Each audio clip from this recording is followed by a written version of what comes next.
Bismillahirrahmanirrahim. Assalamualaikum warahmatullahi wabarakatuh. Alhamdulillah, alhamdulillahilladzi hadana li hadza wa ma kunna linahtadiya laula an hadanallah. Asyhadu an la ilaha illallah wahdahu la syarikalah wa asyhadu anna Muhammadan abduhu wa rasuluh la nabiyya wa la rasula ba'dah. Allahumma salli wa sallim ala nabiyil karim Muhammadin sallallahu alaihi wasallam wa ala alihi wa ashabihi wa man tabi'ahum bi ihsan ila yaumiddin, amma ba'du. Qala Allah ta'ala fil Qur'anil Karim, a'udzu billahi minasy syaithanir rajim. Bismillahirrahmanirrahim. Ya ayyuhalladzina amanu taqullaha haqqa tuqatih wa la tamutunna illa wa antum muslimun. Qala Rasulullah sallallahu alaihi wasallam, khairukum man ta'allamal Qur'an wa 'allamahu. Shadaqallahul azim wa ballagha rasuluhul karim wa nahnu ala dzalika minasyahidin alhamdulillahi rabbil alamin. Ikhwatal iman, para santri pesantren terpadu Darul Fikri khususnya cabang Jatisari, alhamdulillah pada kesempatan kali ini kita bisa bersua kembali walaupun di tengah-tengah wabah virus corona yang Allah ujikan kepada kita. Kita berdoa kepada Allah Subhanahu wa taala, mudah-mudahan ujian wabah ini segera berlalu dan kita menjadi orang-orang yang lebih dekat kepada Allah Subhanahu wa taala, menjadi orang yang lebih kuat, menjadi orang yang lebih sabar, dan mudah-mudahan kita keluar menjadi pemenang setelah Allah uji kita berbulan-bulan dengan wabah corona ini. Ikhwatal iman, anak-anakku, para santri pesantren terpadu Darul Fikri Jatisari, alhamdulillah kesempatan kali ini Bapak akan menyampaikan satu materi tafsir yang mudah-mudahan nanti bisa kita pelajari bersama dan kita ngambil sebuah hikmah di balik tafsir ini, kita amalkan dalam kehidupan kita sehari-hari. Insya Allah materi kita pada hari ini adalah tentang surah An-Nisa ayat ke-10. A'udzubillahi minasyaitonirrajim. Bismillahirrahmanirrahim. Innalladzina ya'kuluna amwalal yatama zulman innama ya'kuluna fi butunihim nara wa sayaslawna sa'ira. Baik, silakan anak-anakku diikuti bersama-sama. A'udzu billahi minasyaitonir rajim. Yuk bersama-sama. Bismillahirrahmanirrahim. Innalladzina ya'kuluna amwalal yatama zulman innama ya'kuluna fi butunihim nara wa sayaslawna sa'ira. Shadaqallahul azim. Anak-anakku, Imam Ali As-Sabuni dalam kitabnya Safwatut Tafasir mendefinisikan arti dari kalimat yatim itu. Apa itu? Beliau katakan, al-yatim kullu shaghirin aw shaghiratin la abalahu. Bahwasanya yatim itu adalah anak kecil, baik laki-laki atau perempuan yang tidak memiliki ayah atau yang ditinggal wafat oleh ayahnya. Kemudian bagaimana batasannya? Batasannya ketika dia sudah baligh, maka kemudian dia sudah tidak dikatakan lagi sebagai yatim. Sebagaimana sabda baginda Muhammad sallallahu alaihi wasallam yang diriwayatkan oleh Abu Daud yang disahihkan oleh Albani, Rasulullah sallallahu alaihi wasallam mengatakan la yutsma ba'dah tilam, bahwa tidak dikatakan yatim lagi ketika dia sudah bermimpi atau ketika dia sudah baligh.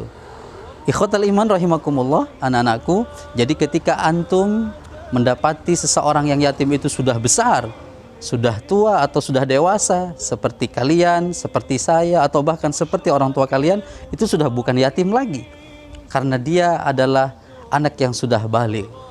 Ikhwatal iman rahimakumullah, di dalam ayat ini, anak-anakku, Imam Ali As-Sabuni kemudian memberikan sebuah rincian perihal hak-hak anak yatim atau kewajiban kita sebagai orang yang mungkin hidup bertetangga dengan anak yatim. Jadi anak yatim memiliki 5 hak yang harus kita tunaikan kepada mereka. Yang pertama, anakku, adalah an-nughniya bihim. Ya, silahkan bisa dicatat, kemudian kita ulangi bersama-sama. an-nughniya bihim, yaitu memberikan apa yang dibutuhkan oleh anak yatim. Itu yang pertama, hak anak yatim yang harus kita tunaikan. Yang kedua adalah an-nas'a fi tarbiyatihim wa ta'limihim wa taskifihim. Ana ulangi anak-anakku, silahkan boleh dicatat. An-nas'a fi tarbiyatihim wa ta'limihim wa taskifihim. Itu yang kedua.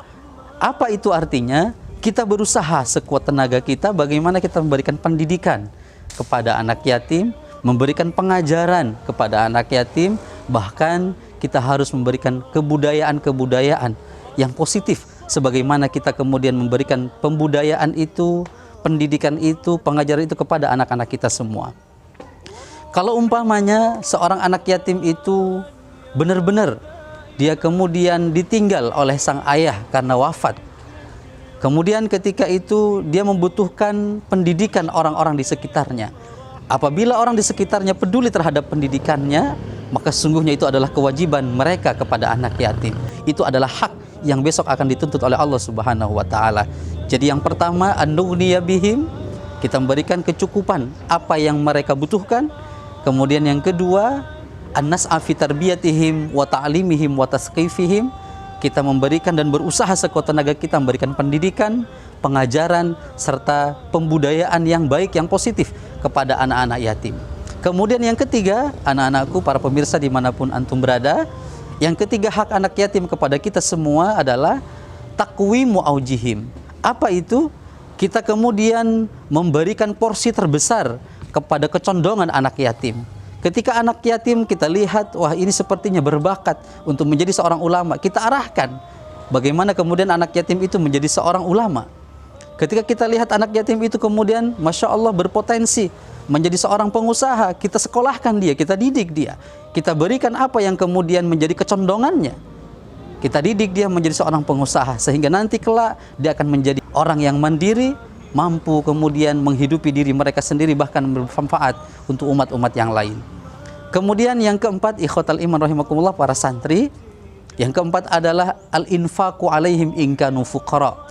Ketika anak yatim itu kemudian fakir, tidak punya apa-apa, maka kewajiban kita kepada mereka yang keempat adalah infaqu alaihim, memberikan apa yang kita punya kepada mereka, berinfak kepada mereka. Ukuran untuk berinfak kepada anak yatim yang miskin, yang fakir, tentu tidaklah harus di atas kemampuan kita, tapi mungkin disesuaikan dengan kadar kemampuan kita masing-masing. Yang kelima, anak-anakku, adalah istismaru amwalihim in kanu aghniya, yaitu bagaimana kita mengembangkan harta anak yatim ketika anak yatim tersebut adalah anak yatim yang kaya. Kalau anak yatim yang fakir, kewajiban kita sebagai seorang yang hidup di tengah-tengah mereka al-infaqu alaihim, dan itu haknya mereka. Kita berinfak, bersedekah kepada mereka, memberikan kebutuhan kepada mereka setiap hari. Tapi bagi yatim yang kaya, hendaklah kemudian kewajiban kita, dan itu adalah hak anak yatim, yaitu kita istismar, mengembangkan harta anak yatim, sehingga kemudian harta itu menjadi lebih banyak. Ikhwatal iman, istilah yang kelima itu adalah istismar. Jadi orang yang mengembangkan harta anak yatim, itu disebut dengan mustasmir. Apa anakku? Mustasmir. Apa sekali lagi? Mustasmir, yaitu orang yang mengembangkan harta anak yatim. Mustasmir ada dua. Yang pertama, mustasmir al-fakir.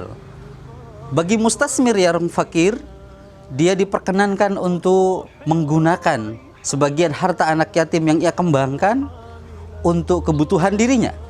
Namun tentunya dalam agama kita memiliki dua syarat untuk bisa menggunakan harta anak yatim tersebut.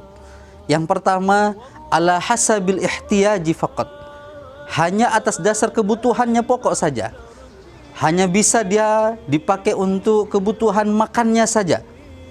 Jika dia hanya butuh untuk sekolah anaknya, maka perlu kemudian dia juga bisa menggunakan itu untuk kebutuhan pokok anaknya, tapi tidak untuk bermewah-mewahan. Syarat yang kedua adalah ala hasabil ma'ruf baina qaumihi, yaitu hendaklah dia menggunakan hartanya itu sesuai dengan transparansi, ada keterbukaan di situ. Harus tercatat dengan detail harta yang dikeluarkan dari harta anak yatim itu berapa dan untuk apa.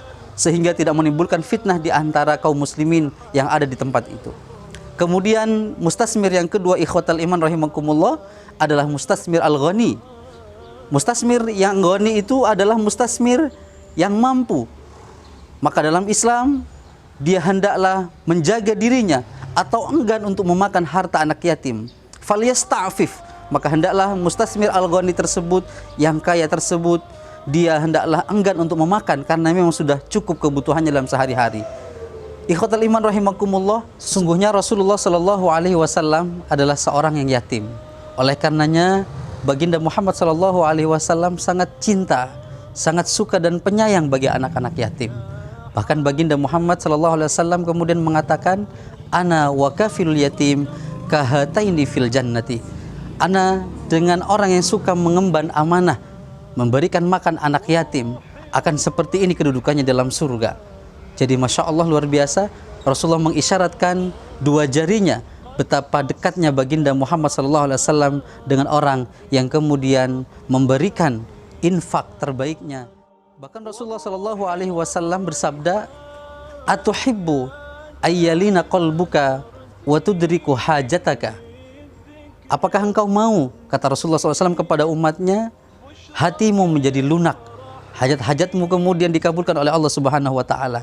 Ada 3 syarat kata baginda Muhammad sallallahu alaihi wasallam. Yang pertama, irhamil yatim, sayangilah anak yatim. Yang kedua, wamsah ra'sahu, kemudian eluslah kepalanya. Kemudian yang ketiga adalah wa'at'im min ta'amika, dan berikanlah anak yatim itu makan dari makananmu. Itu saja mungkin para hadirin pemirsa dimanapun Anda berada, bahwa sesungguhnya anak yatim begitu mulia. Ketika Allah kemudian mewafatkan abinya, bapaknya, ayahnya, tentu Allah sudah memberikan jaminan untuk kehidupannya dunia dan akhiratnya. Oleh karenanya kita berdoa kepada Allah, mudah-mudahan kita ditakdirkan oleh Allah Subhanahu wa taala menjadi orang yang mampu memberikan infak terbaik kita, menghidupi anak yatim, memberikan kebutuhan dan mencukupi kebutuhannya, kebutuhan sehari-hari apa yang dia butuhkan. Mudah-mudahan kita menjadi hamba Allah yang diberikan kemampuan oleh Allah untuk senantiasa cinta dan sayang kepada anak yatim. Itu saja yang bisa Bapak sampaikan. Mohon maaf atas segala kekhilafan dan kesalahan. Wabillahi taufiq wal hidayah wa ridha wal inayah. Assalamualaikum warahmatullahi wabarakatuh.